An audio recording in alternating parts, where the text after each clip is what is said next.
All right, I'd like to call the Public Safety meeting to order. Please, all members of the Public Safety Committee are present, and we do need approval of the minutes from our last meeting, please. So move. Second. I have a motion and a second. All in favor? Aye. Aye. Anybody opposed? All right, thank you. And if anyone can't hear us that's online, please let our Clerk of Council know, Sarah. All right, we have 4 pieces in front of us today. First piece is offered by Mayor Horgan, resolution approving and confirming the appointment of James Drake and Richard Decatur to the Police Towing Review Board and declared emergency, and we have Tamika Rose with us today. Okay, can you hear me now? Okay. Hello, Chairman.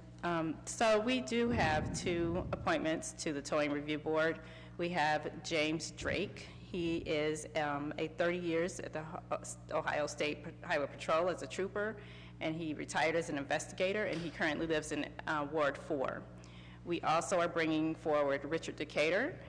He has over 32 years in the Akron Police Division with at least 10 years in the Traffic Bureau Commander, and when he retired, and he currently lives in Akron Ward 4. And so we asked for you guys to approve these recommendations.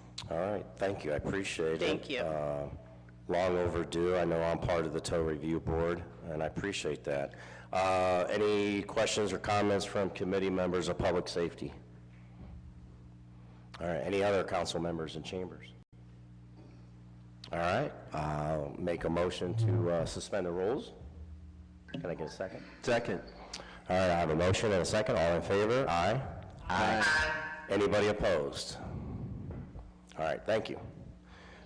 Thank you. Moving on to our next resolution.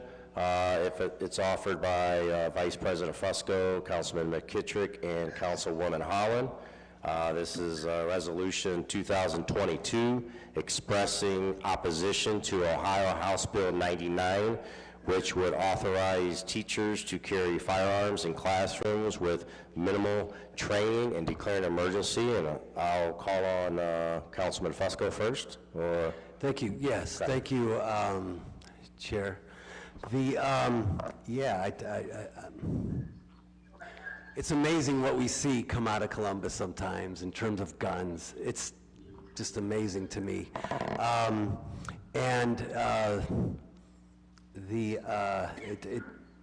Asking now taxpayers to fund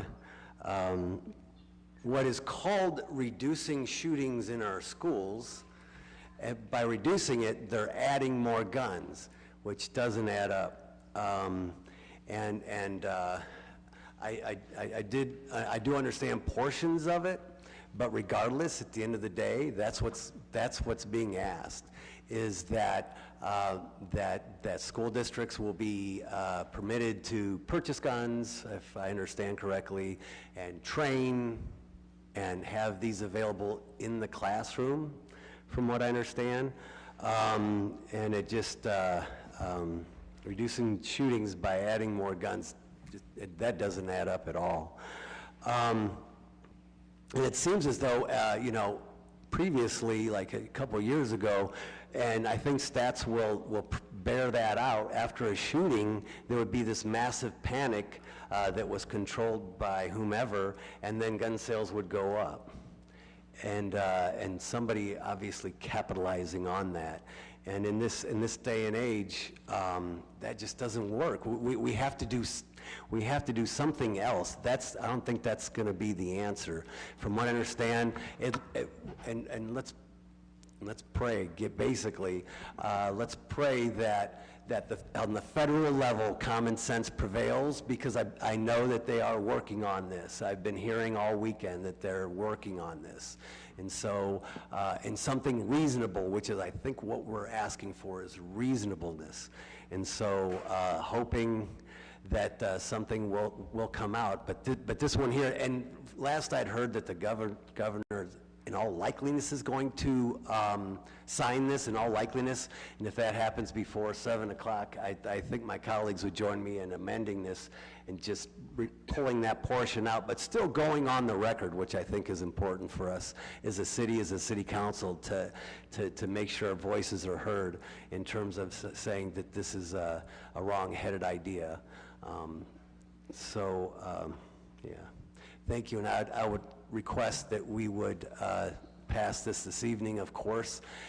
Time is of the essence, and it's, where's it gonna stop?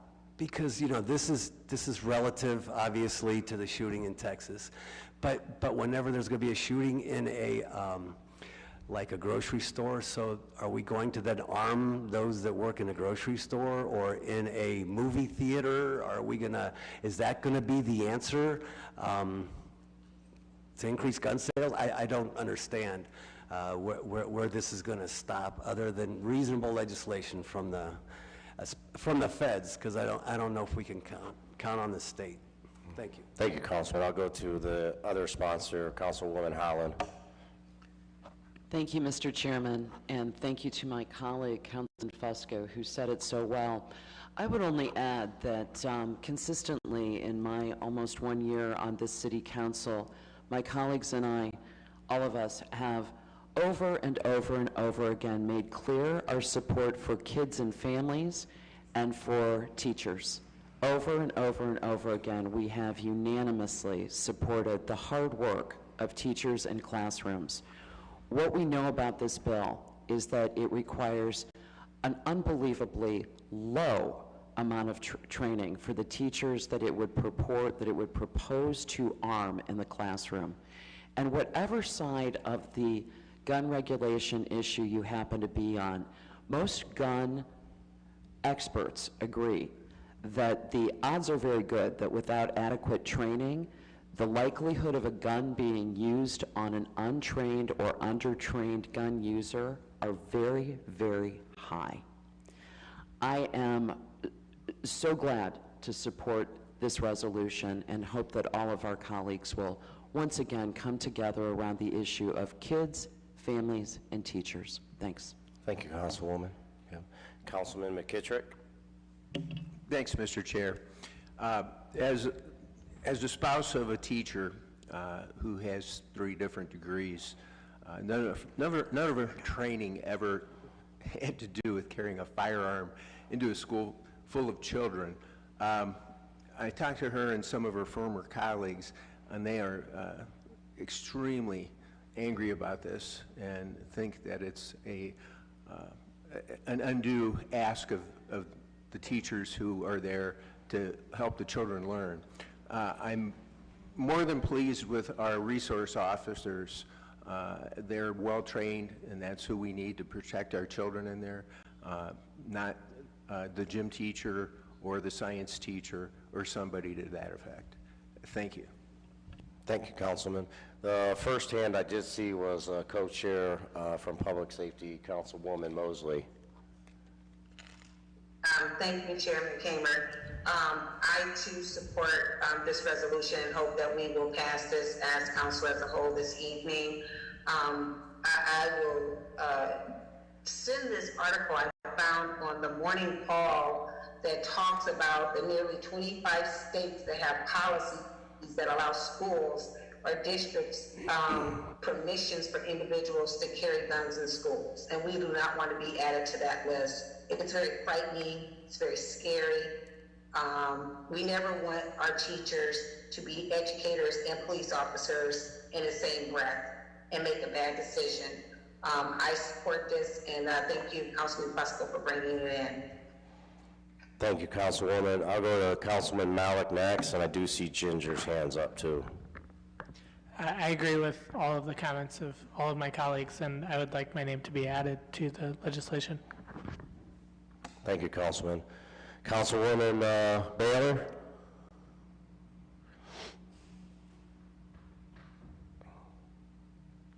I'm sorry, you called me? Yes. Do you have your hand up?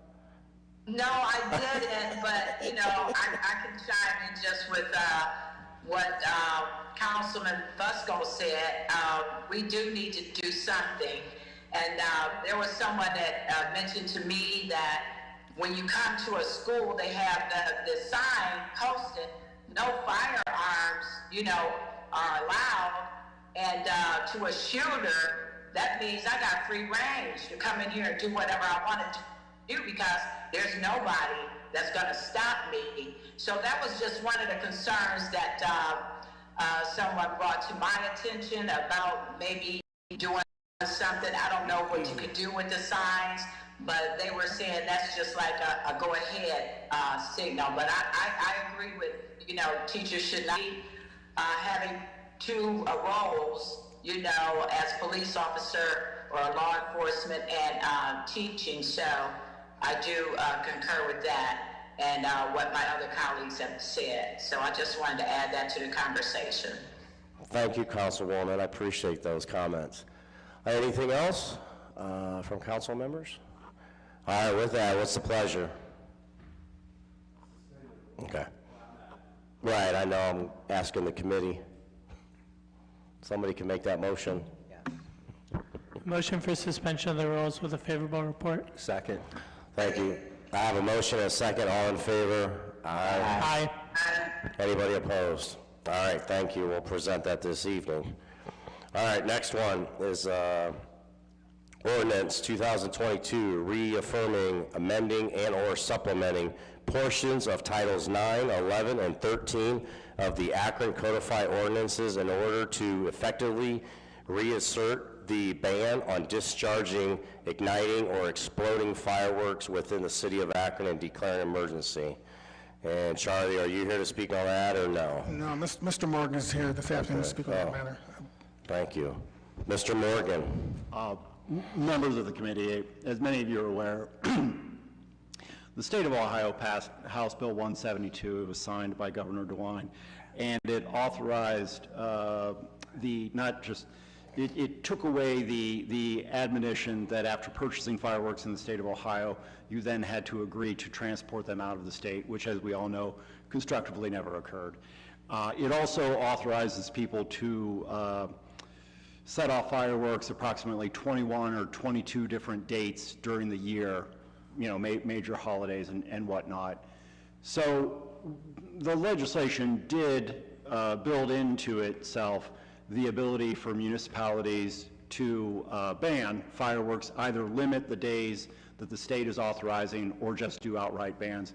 We, of course, already had various pieces of legislation regulating fireworks on our books, but in an effort to ensure our position, we now come to you to make sure that we send the message that we are banning fireworks, the discharge of fireworks in the city of Akron. And if the chief or if Deputy Mayor has anything else on top of that? No, but I do have with us Deputy Chief Vober from the Fire Department. If there's any pertinent questions that need answered, he can answer those questions. All right, thank you. Chair. When I was meeting with the administration in regards to this piece of legislation, I did mention to them that Councilman McKittrick's name was supposed to be on this piece of legislation when it came in. Obviously, it came in today, so I want to make sure for the record that his name is added to this as a co-sponsor. Thank you. Moving forward, council members, any questions or comments? Councilman? Thanks, Mr. Chair. Thanks for adding my name. Obviously, from my experience in the past, when I was employed with the city on the fire department, fireworks have always been a problem. We've had, I'm sure Chief Boger will substantiate this, we've had plenty of house fires, injuries, med calls, you name it, field fires, et cetera, from unsupervised children with fireworks. We have, parents just let their children play with them as if it was, a little toy or something.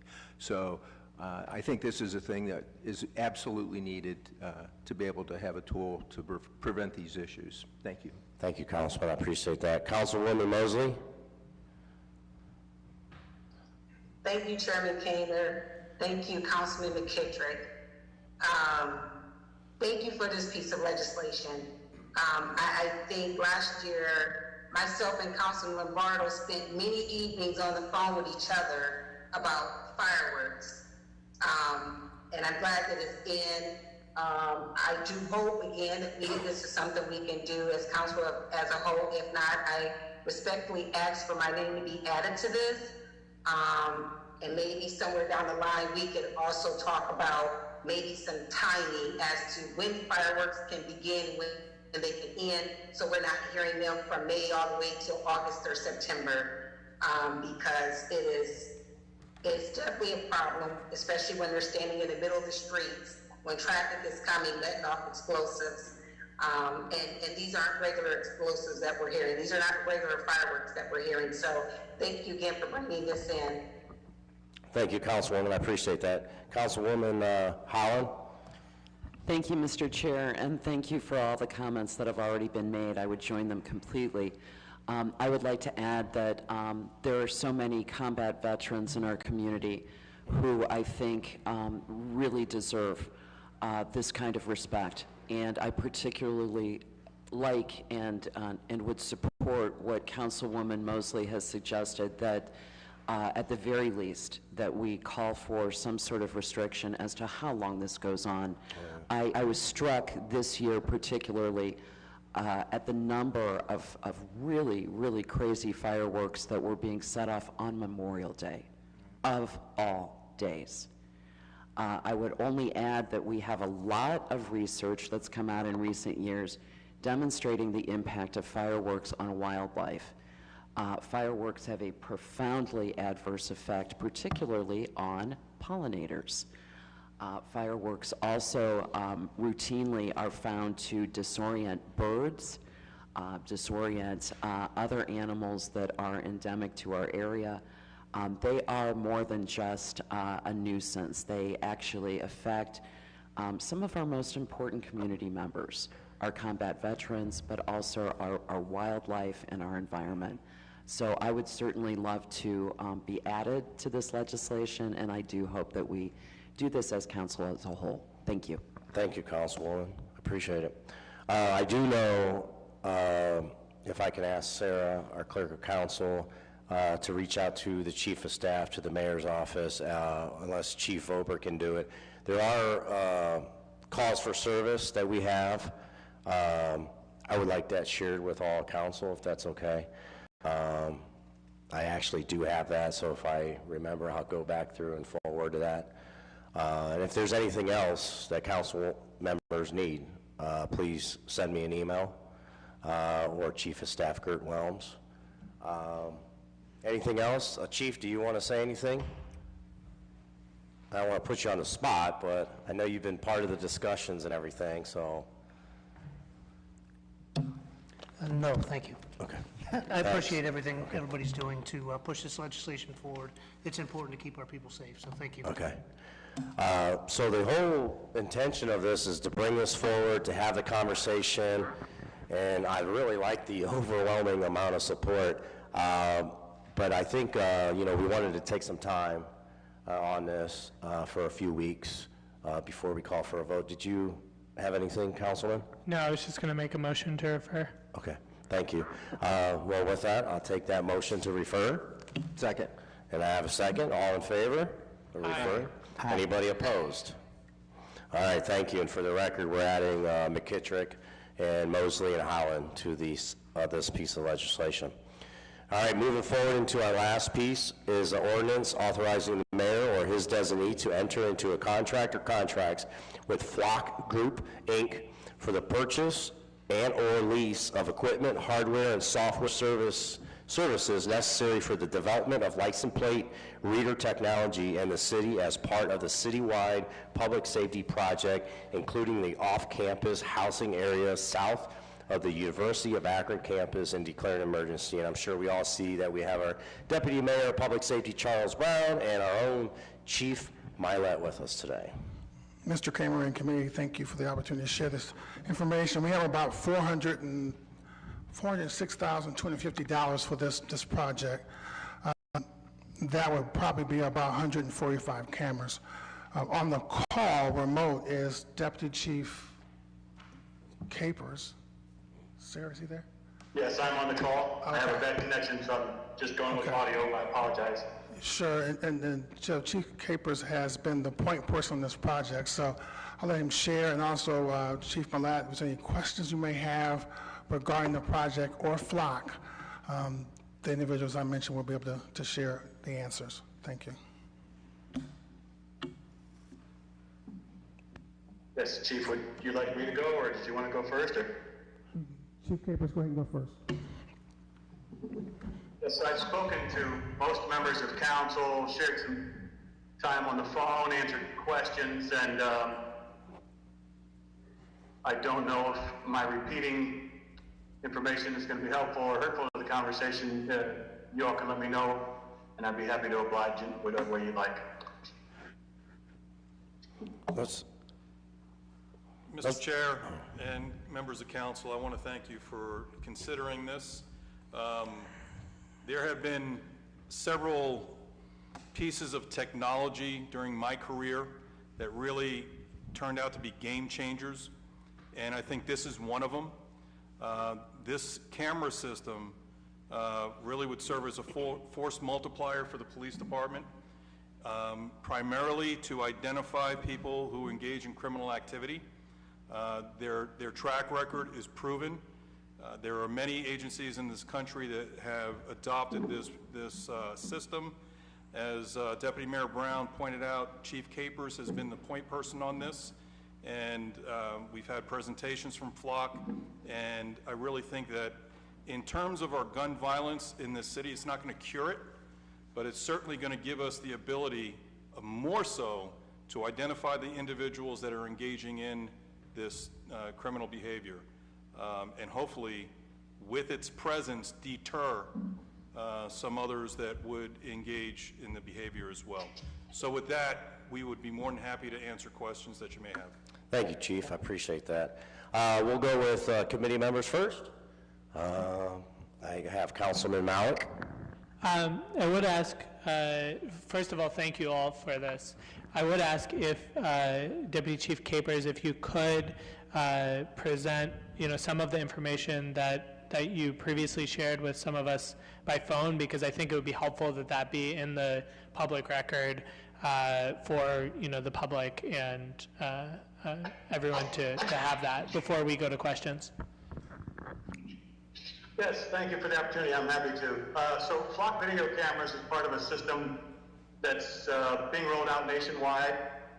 These cameras are first and foremost license plate readers, so they can read 2 lanes of traffic up to 100 miles an hour. They can read license plate daytime or nighttime and bad weather conditions. All the information connects with the National Crime Information Center, or NCIC, and every FLOC camera in Akron will be connected with every other FLOC camera in the country. The value added there is that if we have a matter in Akron that we're dealing with, for example, we have a murder here in Akron, we can enter that person's cars into the system by description and by license plate. And if that person were to flee the jurisdiction and pass by a FLOC license plate reader camera anywhere else in the country, the local jurisdiction would get an alert, and we would as well. Gives us the opportunity to deal with the issue, knowing what we're walking into, and help keep officers and citizens safe. FLOC cameras also have AI technology which provides object recognition. So, for example, if a store in any one of the wards were to be robbed and the employee wasn't able to get a license plate, but was able to just describe, for example, a four-door red sedan with a sticker in the back window, or a working van with a ladder on top, we could enter that information into the system, and any time a vehicle matching that description, with or without a plate, we would get an alert on that as well, within about 60 seconds of the vehicle passing the camera. So the officers out in the field are going to have access to that information on a movable data terminal in the car. They can opt to have that information available to them on their cell phones as well. And that gives us an opportunity to have 145 extra set of eyes out in the community, in the wards, making us aware of what's going on out there. Some added value additionally is we have missing persons alerts that go out for young children. I'm sure you're familiar with the Amber Alerts, and for those of us that have parents who are elderly, Silver Alerts. We do get great help from the public, letting us know when they see a vehicle that's listed on one of the beacons on the expressway. Hey, look for this car. This is a missing person with dementia. So in addition to all the citizens, we're going to have 145 extra set of eyes looking for that missing person or that missing adult with dementia. There are a number of cities throughout the state of Ohio, including Cleveland, Macedonia, many other jurisdictions, Independence, Solon, who also have flock cameras currently, and they're expanding in our area. I've been in conversations with other chiefs who are also considering this technology. So it gives us the opportunity to share instantaneously information, not only with neighboring jurisdictions, but also police departments across the country. It's really a high value item, and I think it's going to be a game changer, as the chief has said, for our ability to detect and deter crime. Thank you so much for that information. It's really helpful, and I appreciate the information that's been shared previously. It's really appreciated. I do have a couple questions.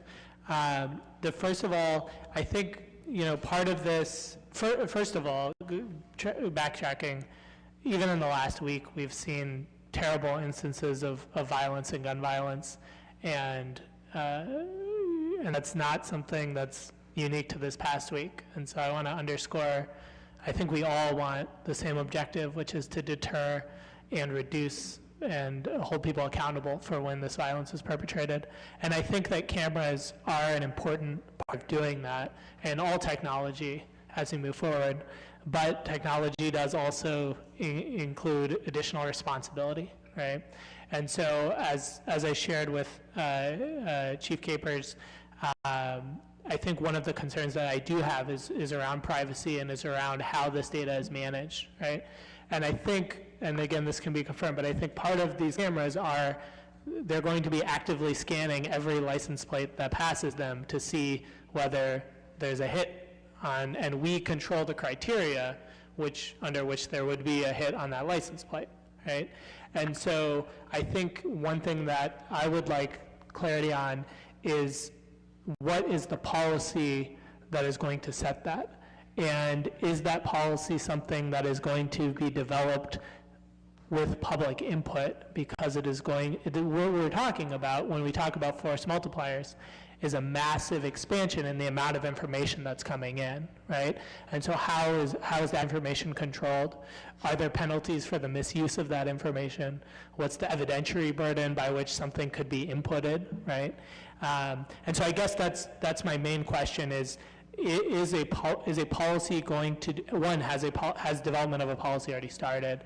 But I think I hope that prior to any camera coming online, we would have a policy that has been developed with public input.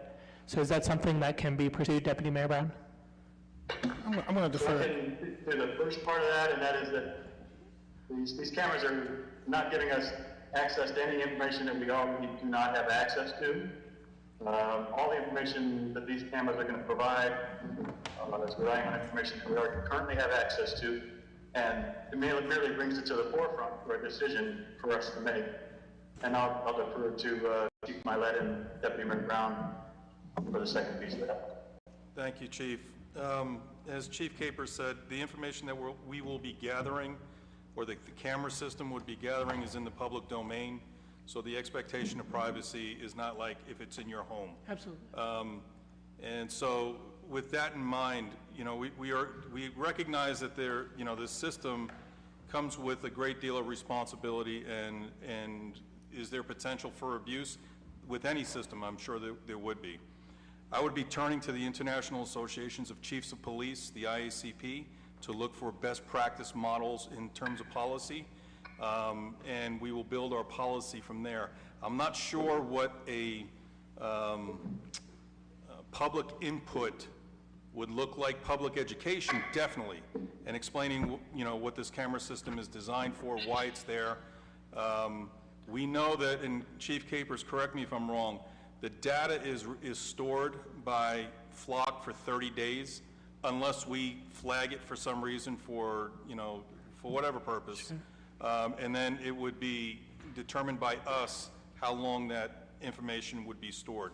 If the information we're gathering is connected Yes, Chief, to... that's correct. It stores for 30 days, and if we don't go in and purposely decide to save the information, remove it to evidence.com, which we already are using, that information would automatically be deleted from the database. That saves us time and money. We don't have to buy additional servers and maintain them. We pay employees to do that work, so that is an added value as well.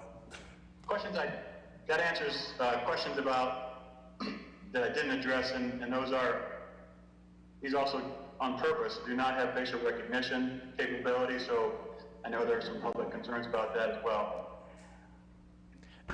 Thank you both for that.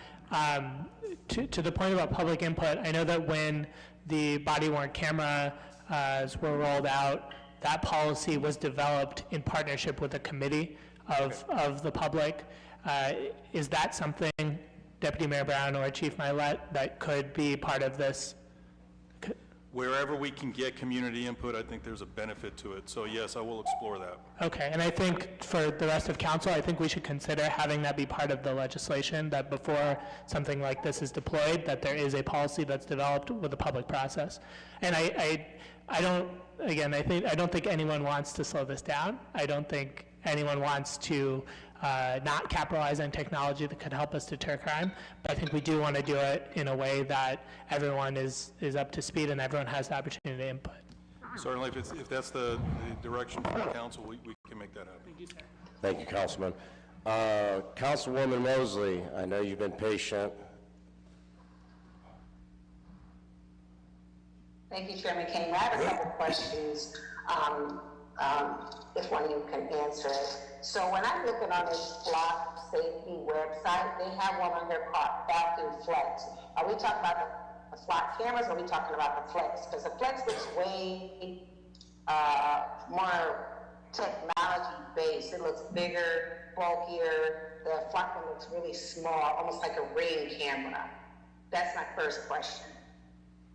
Chief Capers, can you answer So that? a Flock camera is about the size of a football. It'll be up on a pole, more than 10 feet off the ground. I'm not familiar with the device offered by Flock that looks like a Ring without camera. I apologize for not having the information for you. Okay, because there's also another component called Raven, which is like a gunshot audio detector. I'm not sure if they all are packaged together. It just has 3 different products on there. But a couple other questions. I believe here in the state of Ohio, you don't have to have a front license plate anymore. Am I correct in that? Correct. That's correct. So how are we going to get the license plates read if they don't have that a license plate reader on? Are we going to position the cameras where it can get the back license plate? Yes, ma'am. That has been part of our conversation and our planning, and the way we set up the cameras will allow us to get the back license plates. In some instances, that means that at a particular intersection, we have to have 2 cameras, one facing each direction, so we can catch the back plate that we're going to be looking for. But it would also capture the front of the vehicle coming in the opposite direction, and if there was any sort of distinguishing characteristic of the vehicle, like heavy front end damage or something like that, whatever it is, and we added that into the identifiers into the system, it could assist us in identifying that vehicle as well. Okay. Now, what about the paper plates, this paper license plate thing that we have now? Will it be able to read those, especially if they're in the back of a dark tinted window? So the short answer is yes, it does read paper plates.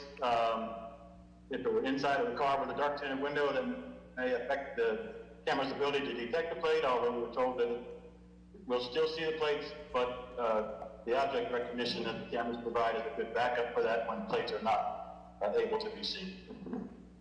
Okay, and then my last question is, I'm sure you may not have the footprint yet as to where they would deploy these cameras, but if you could get that to us as to what areas will be targeted with these cameras, or is it going to just be around the University of Akron campus? So I can give you a good answer on that. We have tried to be guided by our data analysts and crime mapping. We focused first and foremost on our high violent crime areas, and so there's a greater concentration in those areas where we have higher violent crime. However, we also are aware that people come and go from the city, and so we've also paid attention to the perimeter of the city for streets of ingress and egress. So there'll be a greater concentration in areas where there's a greater amount of violent crime, but the whole city will get the benefit of these cameras. Okay, and what about, I swear this is my last question because I have a million of them now. What about on state roads? I know this money is going to be flowing through, I don't know if it's coming through our ARPA funds, our safety funds, or maybe our issue 4 money, but if we're on state routes, is there any talks with ODT about maybe them coming in and being a partner in this? We haven't had that conversation yet, but we do have the ability to put these on the state routes. I'm sorry, was somebody else talking? I was talking earlier? No, go ahead, Mike. Okay. We do have the ability to do that. We haven't done that in this first phase, but certainly that's within our authority to do that. Okay, thank you. Thank you, Councilwoman Howland. Thank you, Mr. Chairman, and thank you, Deputy Chief. You and I spoke a couple of weeks ago about this plan, and I guess I want to make it clear for the viewing audience, either watching the live stream or watching later, that we can hear you, but we can't see you, correct? Because I think that's a little confusing. You are not presently visible on screen, isn't that right? Yes, that's correct. My connection's a little bit weak, and so I wanted to be able to be heard, so I deleted the video. I apologize for that. Good. No problem. I just want, clarity on this. When we spoke, we talked about some privacy concerns I had, and specifically we talked about the concept that's already been touched on, which is data retention. How long footage would be retained by APD and how it would be retained. And I believe we've touched on that, and I understand the answer to be 30 days. Is that correct? Yes, 30 days, and it's on a CGIS compliant device kept in the internet by the provider, and then after 30 days, all that data, unless we've specifically gone in to designate that as evidence, we want to keep, and we'll delete after 30 days. That's correct. Okay, I just wanted to make sure I understood. I guess what I'd like to do is sort of tag on to some comments that were made by my colleague, Councilman Malik, about the need for some additional detail on the data retention and storage and access policies, because what we didn't get into, and this starts to get a little granular, and as I recall, you had to move on and make some other phone calls that particular day, things like the exporting of that data, under what circumstances someone who could access it could then either store in the folder footage or share it with someone else. In other words, store the data in some other way. Did we talk about that? I just don't recall that we did. So our Councilwoman, I appreciate your question, and our current policies prohibit people doing that for anything other than an evidentiary purpose connected to an active case that we're looking at. I don't know if that fully answers your question. It does, but I think it probably further bespeaks the need to see some details about what the policy will be, and similarly, who all would be authorized to review footage during the 30-day period of time that data is available. I find it interesting that there is the capacity to identify objects, and I think that actually makes this more important than less important. And could you tell me how spatially these cameras are mounted? Are they high up on utility poles? Can you give us an idea of how they're located? Typically, they're going to be about 10 to 12 feet off the ground, facing in a direction that allows to catch the back license plates of vehicles. Okay, thank you. And to be clear, although these are most noted for their ability to read license plates, that's not all that they record, correct? In other words, they pick up pedestrians, activity happening in people's front yards, things happening in terms of people moving in and out of businesses and whatnot, correct? No, these are not people recognition cameras, these are vehicle recognition cameras. So they don't pick up any people traffic at all, just vehicles? No, they're not designed to do that, no ma'am. Oh, I understand what they're designed for. I'm just trying to understand if they pick it up. Yeah, we haven't been given any information to lead us to believe that we're going to be receiving any data about pedestrian traffic. So, just to be clear, if a person is walking within the view of the camera, it will pick up that person. But it is not going to alert on people. The only time it's going to alert is if any information is inputted into the system identifying the license plate, any characteristics, or it's designed specifically for a vehicle. Is it possible that they'll pick up, just like our current cameras that we have elsewhere in the public, certainly it would. But we're not going to put anything into the system that says we are looking for this type of person, that whatever, that's... Got it. Thank you, Chief. Yes, ma'am. Thank you. Thank you, Councilwoman. Any other questions or comments? Committee members, what are you thinking? Councilman Malik? Councilman McKittrick, I'm sorry. I want to thank Chief Capers. He was very, very thorough when we had our conversation about this. And I think that this is a tool. We've seen all the gun violence where people are being killed regularly. I can't see delaying something that's going to save a life because we're worried about somebody's face being seen or something. I think this is something that needs to be done and needs to come into play because it's going to save lives immediately. And we're having a lot of people dying and getting buried. And because of that, I'd like to make a motion for favorable report and suspension of the rules. All right, thank you. We have a motion for a favorable report. Can I get a second? Second. I have a motion and a second. All in favor? Aye. Anybody opposed? Mr. Kramer, I wanted to make a comment. Sure. I understand the urge to pass this, but this is, as we've said, a pretty significant change to what we are currently doing.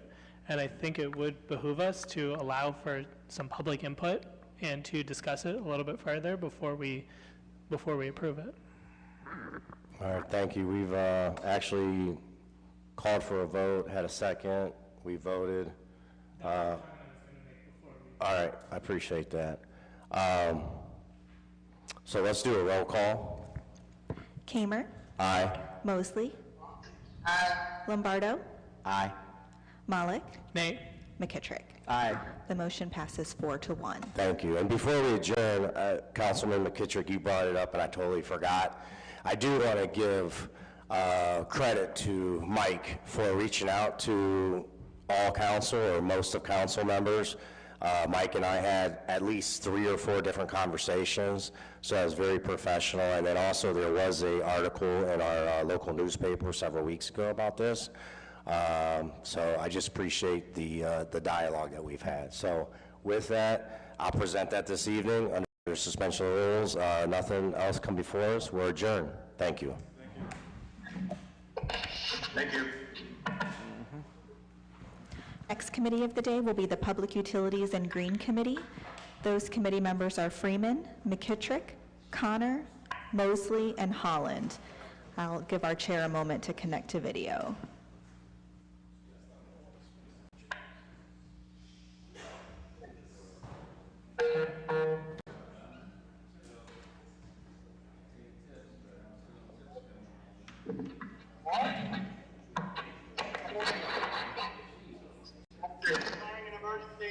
when it's infected in the room. So, good.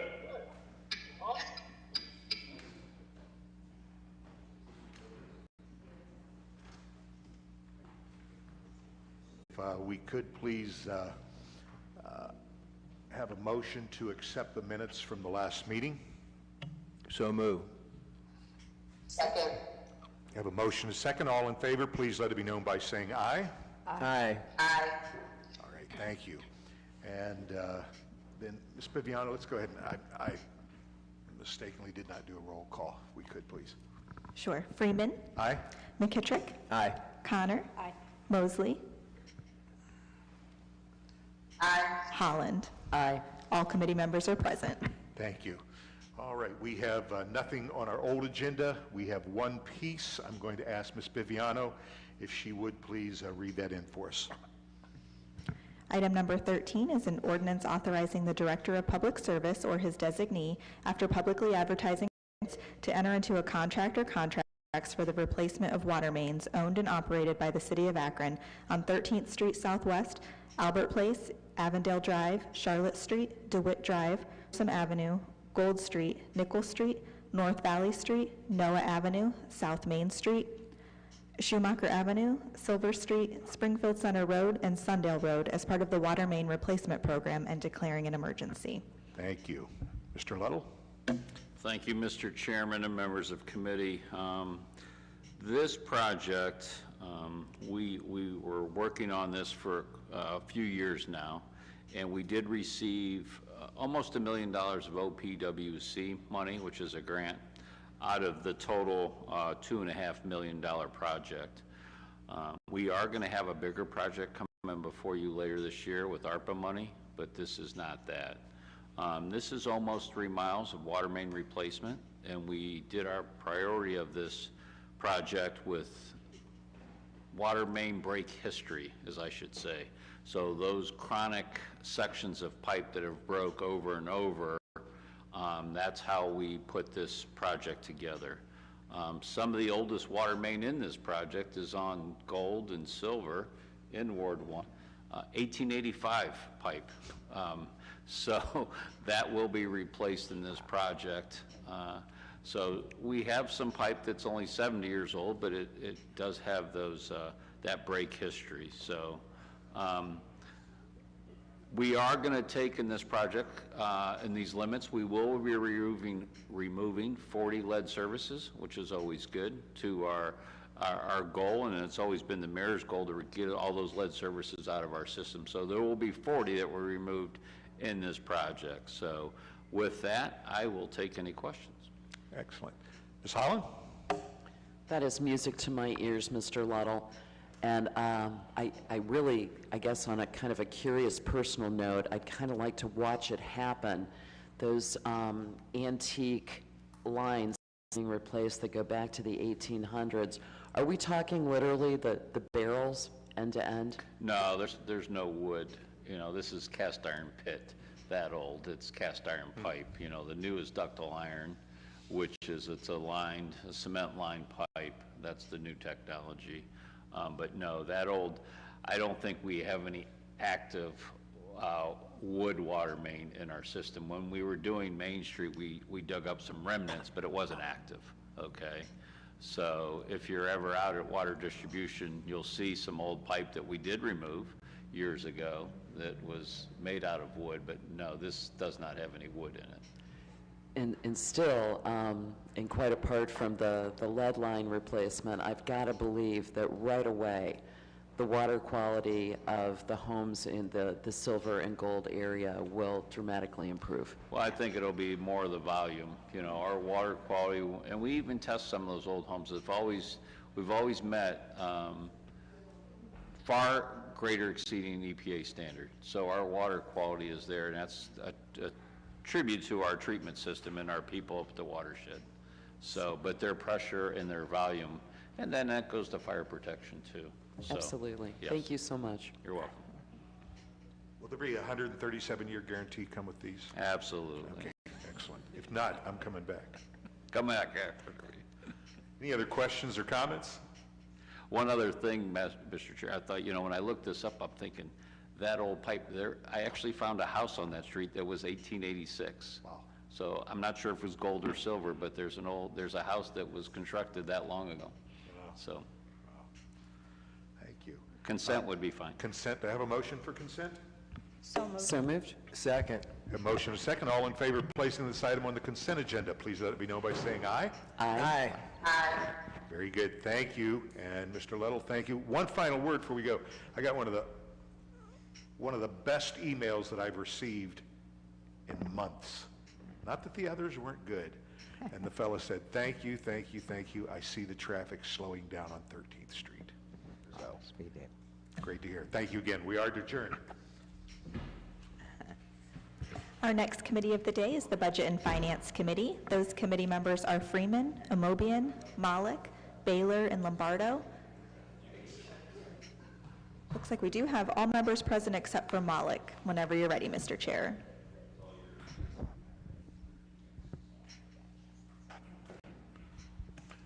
All right, thank you. We'd like to call the Budget and Finance Committee meeting to order.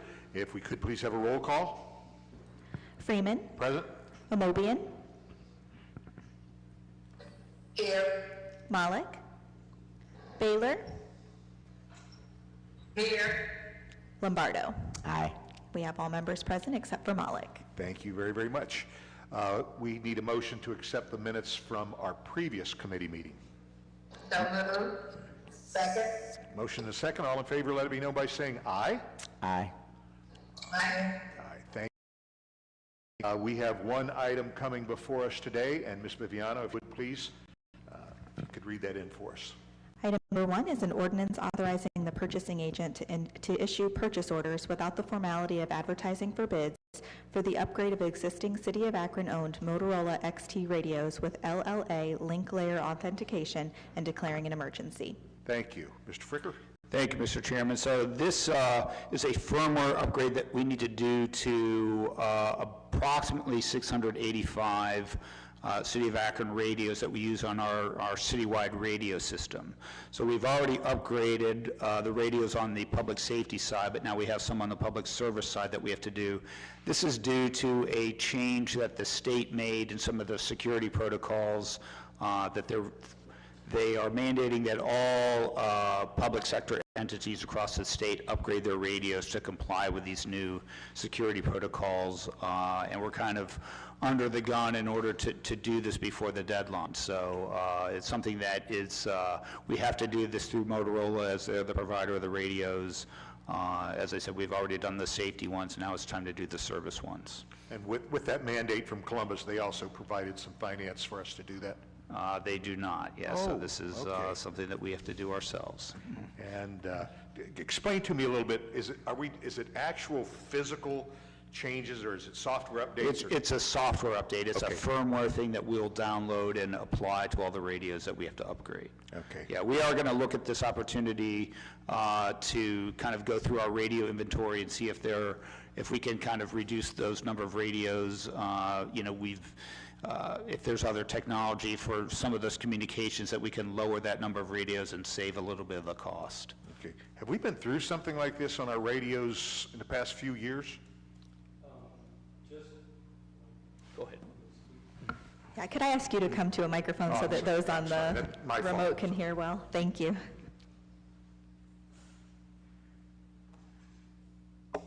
Hello, I'm Malcolm Valentine, City of Akron Communications Manager.